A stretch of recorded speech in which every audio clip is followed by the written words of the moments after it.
Florida Medical Association, helping physicians practice medicine. Hello, I'm Mike Petit, President of the Florida Medical Association and a practicing otolaryngologist. I want physicians across the state to know that your physician leaders and the FMA staff are working tirelessly to protect you and the way medicine is practiced in Florida every day.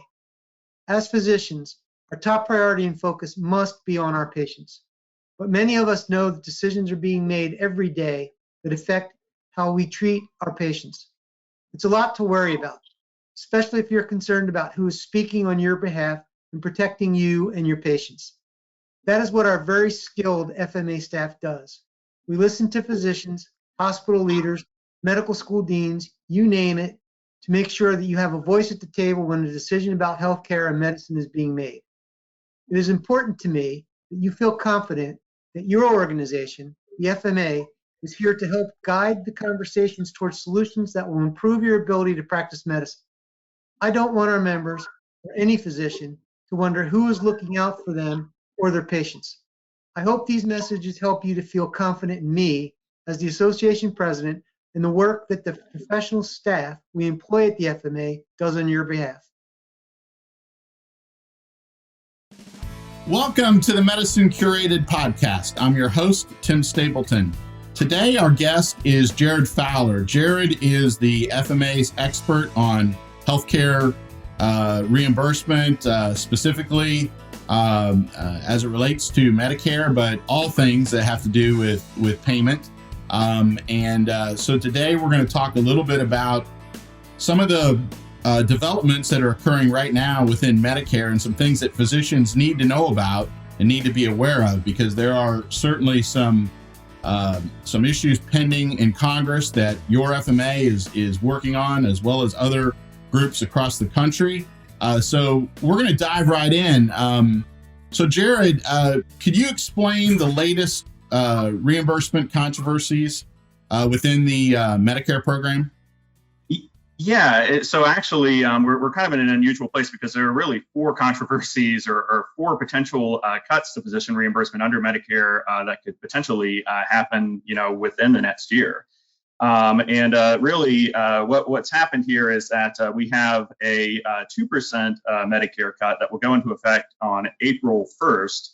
And the reason for this cut is because in December of 2020, Congress passed a law to temporarily place a moratorium on a 2% sequestration Medicare cut that took effect back in 2013. And the idea of this relief, was, hey, from January 1st through March 31st, we're going to alleviate this 2% cut because we realize we're in the midst of a public health emergency.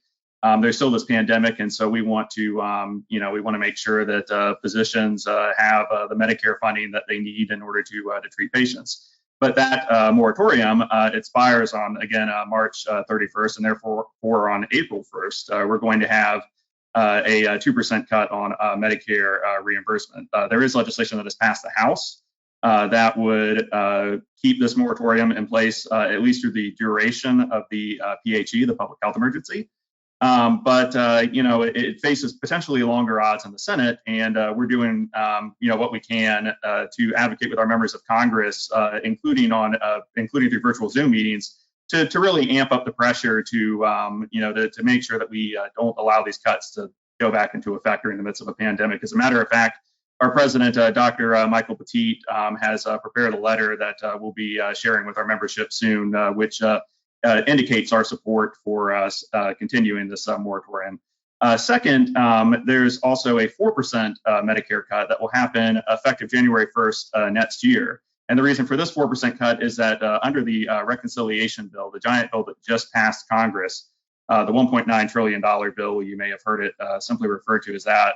In that piece of legislation, Congress didn't have pay-fors for a lot of its provisions. And under a 2010 law called the Pay-As-You-Go Act, if Congress does not pay for its legislation, then automatic across the board cuts to various types of programs are instituted. And among the types of cuts that can be instituted are up to and including a 4% cut to Medicare provider reimbursements.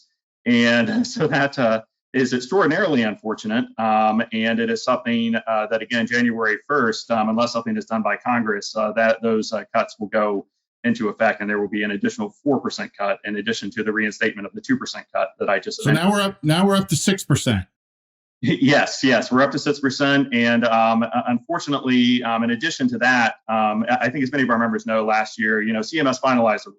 And what this rule basically did is that it increased payments for primary care providers primarily by increasing the value of evaluation and management services, or E&M codes. And this was something that, we agreed with the increased valuation for those codes, but unfortunately, under another law passed by Congress, all pay increases under the Medicare program have to be budget neutral, which means that if Congress were to increase the payment for primary care providers or for evaluation and management codes, then they would have to offset those increased payments with cuts to other services. And the magnitude of those cuts was quite significant, somewhere around 5 to 6% on average, but up to 10% depending upon the specialty. And that, obviously is just, an amount that would have been devastating at any time, but especially during the pandemic. And so in order to prevent these cuts from going into effect, Congress instituted a 1-year 3.75% across the board increase to Medicare payments, really to the conversion factor for people who are familiar with how those payments are calculated. In addition to that, they placed a moratorium on the implementation of a new add-on code for certain evaluation and management services for complex patients, and redistributed, the funds that would have been provided for that new code across the entire Medicare fee schedule.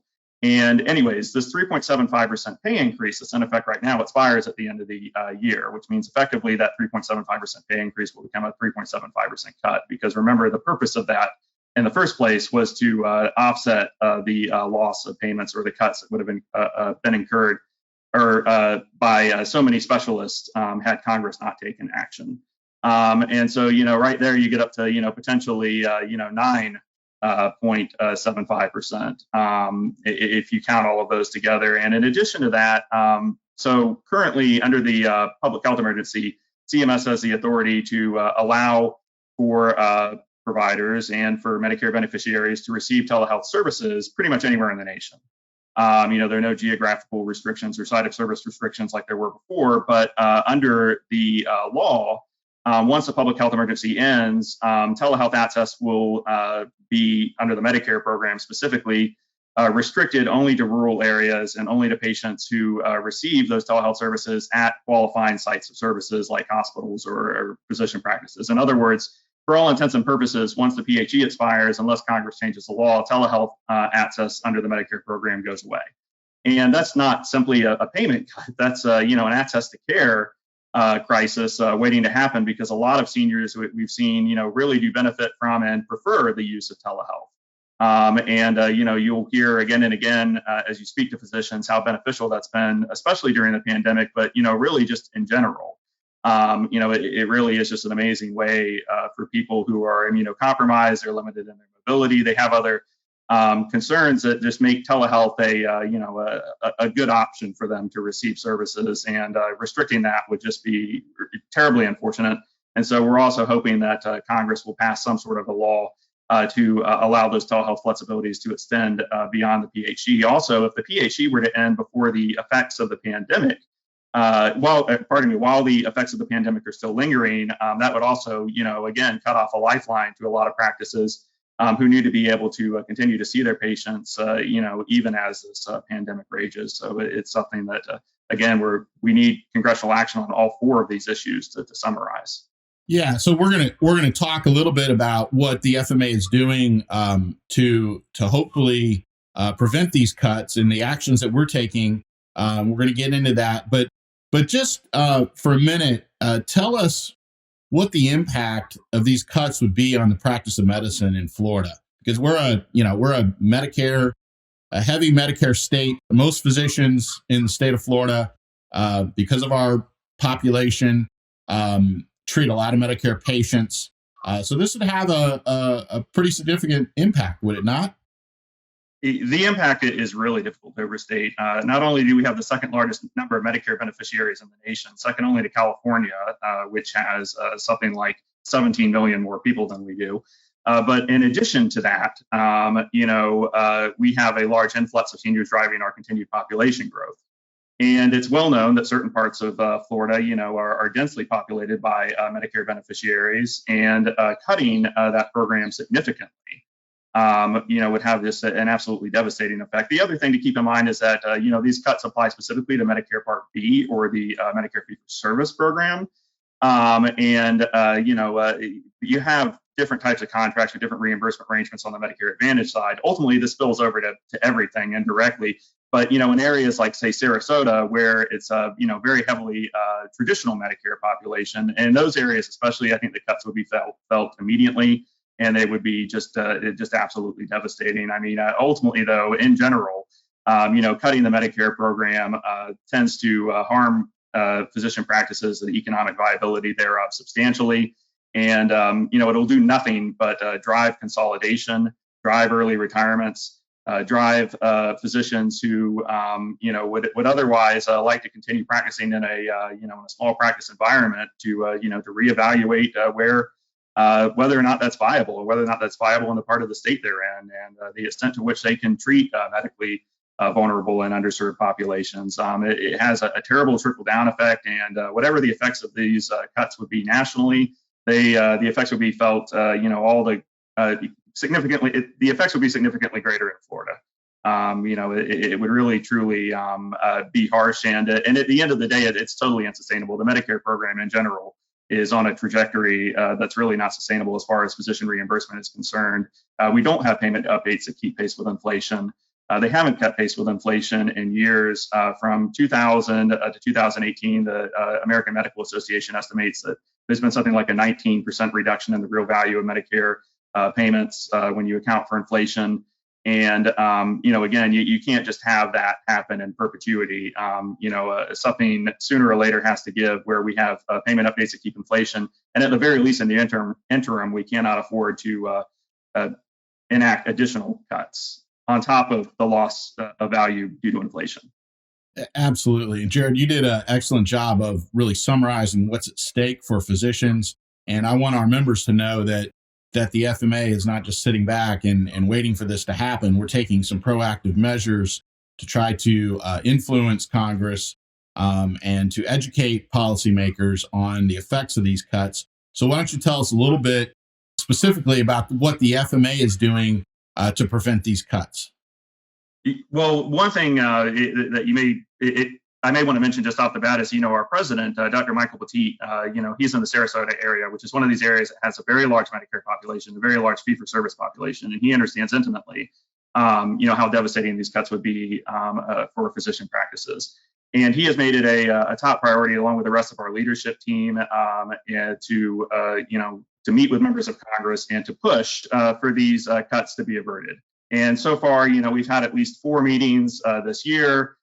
We have another meeting tomorrow, as of the time this is being filmed, and we have more in the pipeline to make sure that we're continuing to educate members of Congress as much as we can about the need to avert these devastating cuts. We're also, working through our federal lobbyists, specifically Erica Long of the Anway Long Group, who is in Washington, D.C., and who has been tasked with making sure that our congressional delegation understands the stakes. So we have a dedicated contract lobbyist who is in D.C., who is also working to help us. And in addition to that, as I believe I mentioned, given that the House of Representatives has passed a piece of legislation to avert the 2% sequestration cut, which is, the most urgent issue in terms of the timeline. We are also, we've also written a letter to our senators to try and gain support for that legislation in the upper chamber. And in general, we continue to do everything we can as a state society to make sure that we're collaborating, with all of the other states and all of the other specialty societies, just to pool our resources to make this to try and prevent these terrible cuts from becoming a reality. And it's obviously it's difficult. You're dealing ultimately with something where, again, the members of Congress, they tend to be very sympathetic, but these cuts ultimately, in order to avert them, cost money.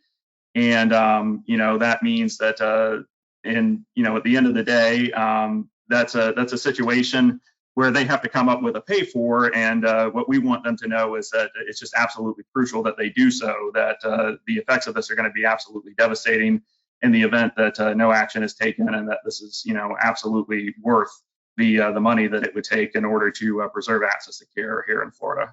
Yeah. And you mentioned, Jarrod, that we're working with other large state medical associations. I know that on a weekly basis, we're comparing notes, collaborating, working together. And that's really important. And I want our members to know that the FMA has made a significant commitment to federal advocacy. This is something that several years ago, we really increased our presence in as far as our advocacy efforts at the federal level. You had mentioned that we've retained a lobbyist who's very well respected, and we are meeting regularly with our congressional delegation. It's tough to do right now because of the pandemic, but we're doing Zoom meetings on a weekly basis and really working to educate. So why is state level physician involvement and grassroots involvement so important when it comes to these issues, Jarrod? Well, one thing to keep in mind, of course, is that all members of Congress, if they're senators, they either represent an individual state, or if they're, representatives, they represent a district within a state. And ultimately, above all else, of course, they have a reason to care what their constituents think.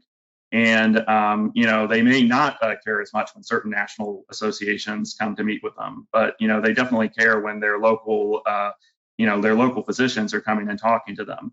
And in addition to that, if you want to build momentum for something, the members of Congress that we talk to, they need to hear from people, and they need to hear from people that they represent and that are impacted in their state by what they're doing or what they're not doing. And, ultimately, as a result of that, we can't just stand, on the sidelines. And, as I think you mentioned, we've realized that it's extraordinarily important for the FMA to be involved. Because, ultimately, otherwise, they're only hearing from national associations that they may not feel represent their constituents or the views of their constituents. And so that's what we really bring to the table, is, an opportunity to give members of Congress a chance to hear from physicians in their communities and their states about the real world effects of these policies, and not just, from national advocacy groups that, that don't necessarily represent the interests of their constituents.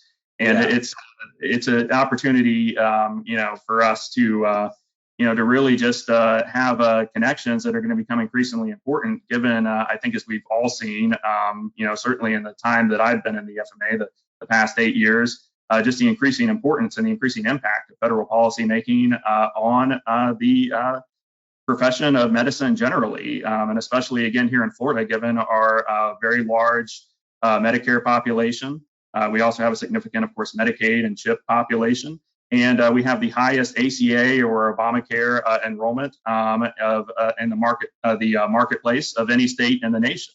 So these policies have a huge impact on us, and the impact is growing. And state lawmakers want to hear from constituents, and this is just our way of being able to get involved. And as you mentioned, also, this isn't just a singular effort. We're collaborating with all of these other states and making sure that we have a sort of unified policy position wherein we can have one. Although I've spoken about them in a manner that suggests they may not be always effective, the fact of the matter is that we work with the national societies as well, because they play a very important role in providing data and information and resources that are ultimately helpful to our efforts. And being a part of that team instead of just standing on the sidelines, I think has been a huge benefit for us as an organization, but also in terms of getting the voices of physicians here in Florida heard by policymakers up in DC, as the impact of those policies on Floridians and physicians continues to grow. Ultimately, our members benefit from that advocacy, and it's not just our members that benefit, it's their patients that benefit. The fact that we can keep physicians viable is important. And you referenced the access issues, and those are real. I mean, the fact of the matter is, if a physician decides to retire early, scale back their practice because of the dramatic Medicare cuts, look for other ways to make a living, that has an impact on patients. In the state of Florida in particular, where we have a large Medicare population, it's very difficult for seniors to find a new doctor. If their doctor decides that he or she is going to retire early, or change their practice focus and not take as many Medicare patients, that has a real life impact. So, what are the challenges with getting these issues addressed? Because Congress is dealing with a whole bunch of issues, and not to mention we're still dealing with the pandemic. So, what are the challenges that we face in terms of getting these issues addressed this year? In an ideal world, they would take up individual pieces of legislation and pass them out and do so in a timely manner. But what, in many cases will happen is until there's an omnibus bill, a large package, or some other sort of piece of legislation like the reconciliation bill that just passed, a lot of these issues don't necessarily get dealt with on a one-off basis. And so, unfortunately, one of the things that we have to contend with is that, these issues may not be possible to address until there's a legislative vehicle moving, wherein we can gain support to have these topics placed into the bill. And that can sometimes mean you're waiting till the end of the year when a lot of these packages emerge, or at other or just operating under a very compressed time frame when there's a legislative vehicle moving, where these pieces of legislation can get passed. The other thing to keep in mind is that they all come with a price tag. But ultimately, the only reason that these issues haven't been addressed already is because they have a monetary cost associated with them. And I think it's pretty clear that these are pieces of legislation that, if enacted, would pay for themselves.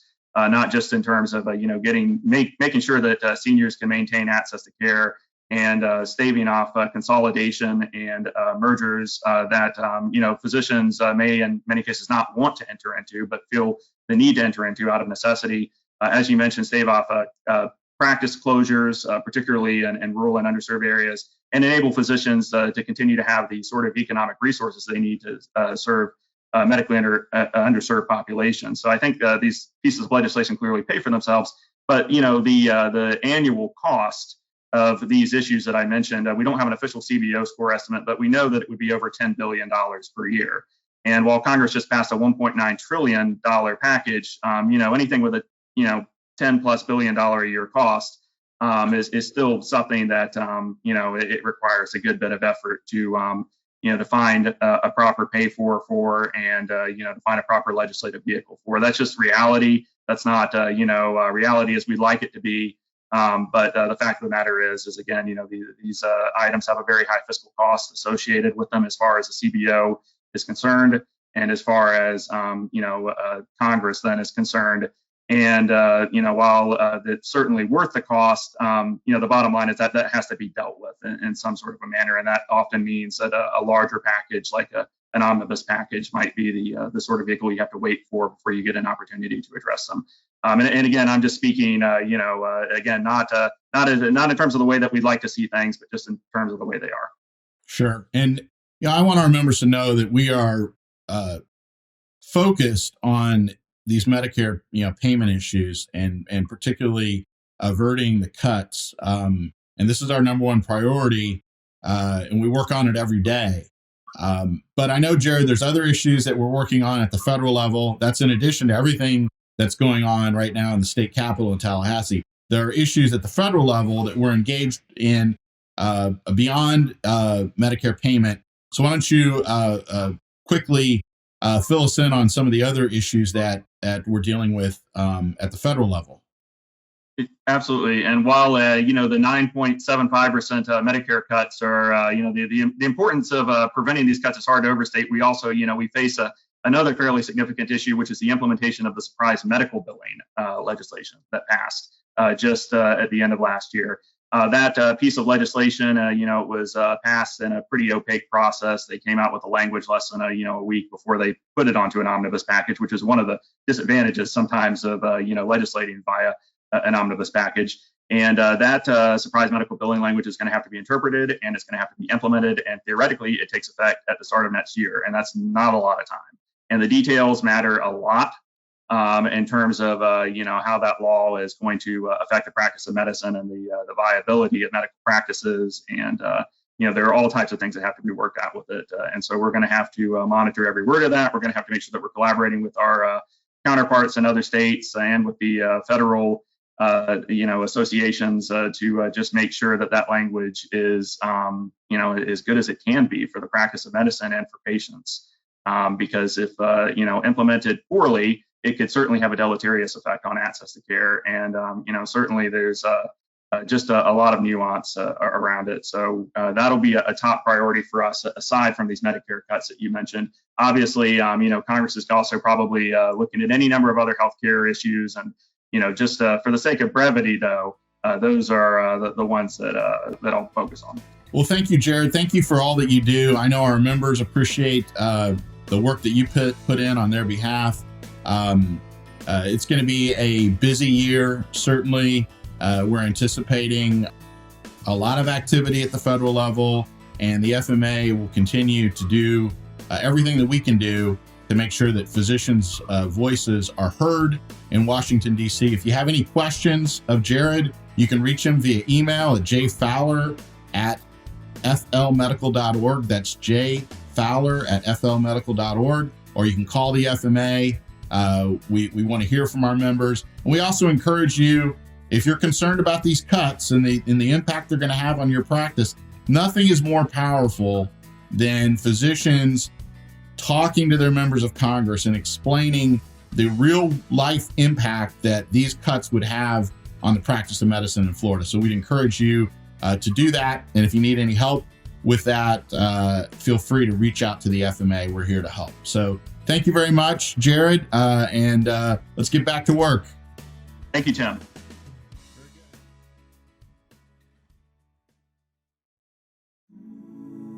Florida Medical Association, helping physicians practice medicine.